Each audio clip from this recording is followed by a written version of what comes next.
Évangile de Jésus-Christ selon saint Jean. À l'heure où Jésus passait de ce monde à son Père, au cours du repas qu'il prenait avec ses disciples, il fut bouleversé au plus profond de lui-même, et il attesta : « Amen, amen, je vous le dis, l'un de vous me livrera. » Les disciples se regardaient les uns les autres sans parvenir à comprendre de qui Jésus parlait.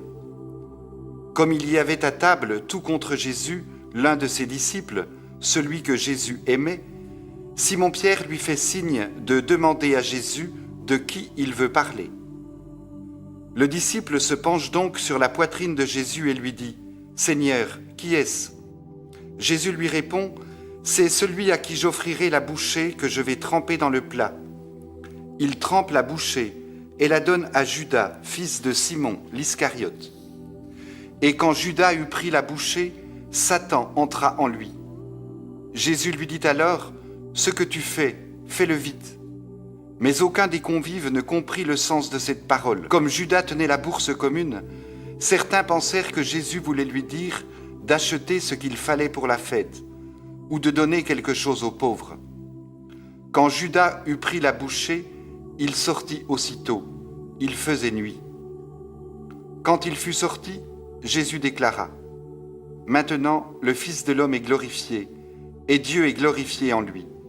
Si Dieu est glorifié en lui, Dieu en retour lui donnera sa propre gloire, et il la lui donnera bientôt. Mes petits enfants, je suis encore avec vous, mais pour peu de temps, et vous me chercherez. J'ai dit aux Juifs : là où je m'en vais, vous ne pouvez pas y aller. Je vous le dis maintenant à vous aussi. » Simon-Pierre lui dit : « Seigneur, où vas-tu » Jésus lui répondit : « Là où je m'en vais, tu ne peux pas me suivre pour l'instant. Tu me suivras plus tard. » Pierre lui dit : « Seigneur, pourquoi ne puis-je pas te suivre maintenant ? Je donnerai ma vie pour toi. » Jésus réplique : « Tu donneras ta vie pour moi ? Amen, amen, je te le dis. Le coq ne chantera pas avant que tu m'aies renié 3 fois. » L'évangile d'hier rapportait l'onction de Béthanie. La voix de Judas s'était élevée pour protester contre le gaspillage que représentait à ses yeux le parfum répandu par Marie, alors que lui-même dérobait ce qui était dans la caisse commune. Et pourtant, Judas était l'un des tout proches de Jésus, puisqu'il faisait partie des 12. Jésus se trouve bouleversé au plus profond de lui-même devant ce mystère d'aveuglement et d'ingratitude. Amen, amen, je vous le dis, l'un de vous me livrera. Les autres ne comprennent pas et s'interrogent. Et quand Judas sortira, ils penseront qu'il va s'acquitter de sa fonction d'économe du groupe.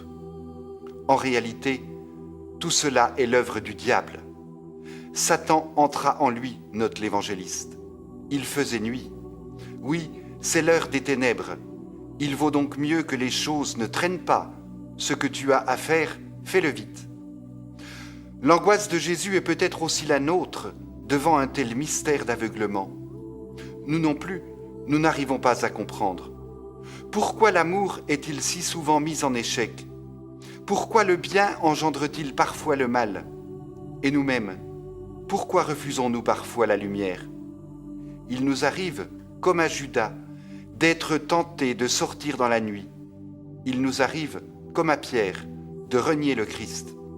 Et pourtant, trahison et reniement n'annulent pas l'amour du Christ. Qui nous séparera de l'amour du Christ ?